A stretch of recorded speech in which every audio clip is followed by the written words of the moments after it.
দুর্দিন কাটিয়ে প্রবাসী আয়ে সুদিন ফিরতে শুরু করেছে। চলতি মাসের প্রথম 24 দিনেই বৈধ পথে রেমিটেন্স এসেছে 171,30,30,000 মার্কিন ডলার। এমন পরিস্থিতিতে প্রবাসীদের সম্মান এবং বিশেষ সুবিধা দিতে রেমিটেন্স কার্ড চালু করার দাবি উঠেছে। কি কি সুবিধা থাকবে এই কার্ডে?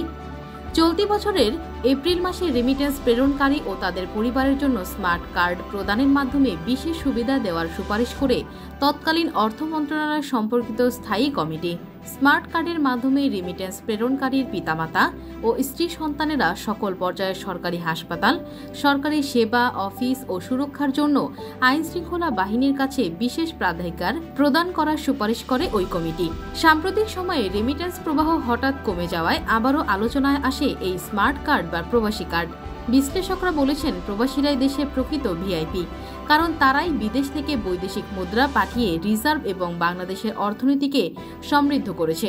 ফলে প্রবাসী কার্ডে বিশেষ সুবিধা যোগ করে তাদেরকে বেশি বেশি টাকা পাঠাতে উদ্বুদ্ধ করার পরামর্শ বিশ্লেষকদের।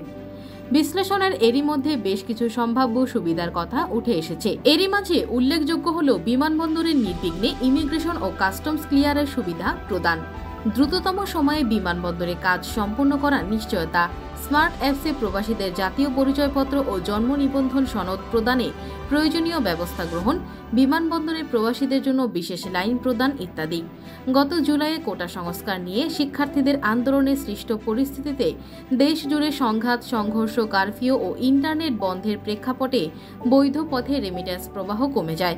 ওই সময় দেশে বৈধ পথে ব্যাংকিং চ্যানেলে রেমিটেন্স না পাঠানোর বিষয়ে ক্যাম্পেইন করেন অনেক প্রবাসী, যার প্রভাব পড়েছিল প্রবাসী আয়ে।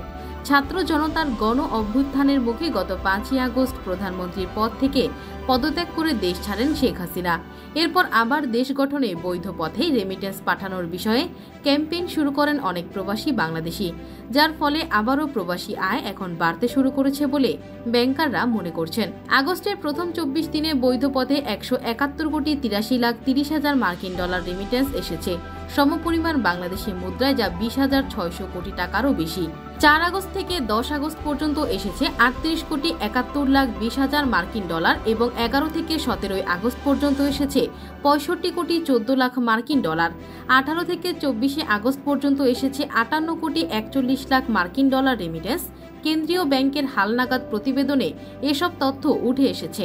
কেন্দ্রীয় ব্যাংকের তথ্য বলছে, আগস্টের 24 দিনে আগের বছরের একই সময়ের তুলনায় প্রায় 30% রেমিটেন্স বেশি এসেছে। গত বছরের আগস্টের 24 দিনে রেমিটেন্স এসেছিল 132 কোটি ডলার।